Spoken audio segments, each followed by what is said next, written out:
सबैले चाहिँ प्रतिपक्ष सत्तापक्ष सबैले मुलुकको चाहिँ समृद्धि खोजे होइन, हामीले खोजेकै छौँ। समृद्धिको विरुद्ध हामी कोही पनि छैनौँ। विदेशी लगानी नेपालमा गरे नेपालीको लगानी नेपालमा प्रवर्धन गर्नुपर्छ भन्ने कुरो हामी सबैको सहमति नै हो। हामी कोही असहमत होइन, ल्याउनु हुँदैन भने कोही पनि छैनौँ हामी।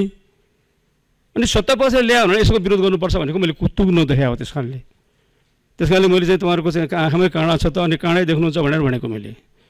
त्यसो भएर यो सबै चिजलाई चाहिँ प्रवर्धन गर्न हामीले ल्याएको। अब अर्को कुरा चाहिँ के छ भनेदेखि आजको यथार्थ त हो नि, यहाँ मन्त्री भएको के अरे मान्यज्यूहरू हुनुहुन्छ, मान्यहरू हुनुहुन्छ, कोही चाहिँ तल चाहिँ पालिकाको अध्यक्ष प्रमुखहरू भएर पनि आउनुभयो होला, कोही प्रदेशको मन्त्री भएर पनि आउनुभयो होला, कोही विभिन्न ठाउँमा चाहिँ काम गरिराख्नु गरेर आउनुभएको छ, सार्वजनिक सेवा प्रभागको ठाउँमा बसेर आउनुभएको छ। तर आजको हाम्रो समस्या के हो? पहिला भएन समस्याको एउटा मान्छेले चाहिँ कति बेला सन्दर्भमा चाहिँ नागरिकता लिनुको लागि या केही चाहिँ कुनै कागजात चाहिँ लिनको लागि चाहिँ उसले चाहिँ महिनौँ कुर्नुपर्छ, थकाइराखेको हुन्छ।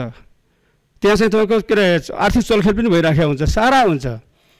संविधानमा चाहिँ व्यवस्था गरेको चाहिँ के अरे कानुनमा संविधानमा तोकिएको चाहिँ काम बाहेकको अरू काममा चाहिँ अब चाहिँ कुनै पनि पदाधिकारीले अधिकारीले त्यो जनताको समस्या उसको चाहिँ टेबलमा पुगेको चाहिँ 7 दिनभित्र पुरा गर्नुपर्छ। 7 दिनभित्र पुरा गर्न सकेन भने त्यसको कारण तिमीले दिनुपर्छ। र त्यो 7 दिन भनेको चाहिँ वर्किङ 7 डेज भने हो। त्यो कहिले 3-4 दिन बिचमा ग्याप भयो भने त्यो पनि भने होइन भनेर चाहिँ हामीले यो 7 कार्यदिनको चाहिँ प्रबन्ध गरेर यो 7 दिनभित्र चाहिँ सेवा प्रवाह गर्नुपर्छ भन्ने कुरा हामी सबैले चाहिँ खोजेको होइन।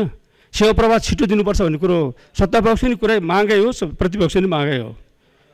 जनतालाई चाहिँ जनताको सेवा ढिलो गर्नुपर्छ भन्ने हो र प्रतिपक्षको भूमिका माग होइन नि। त्यसो भए यो प्रबन्धको किन विरोध गर्नुभएको तपाईँहरूले?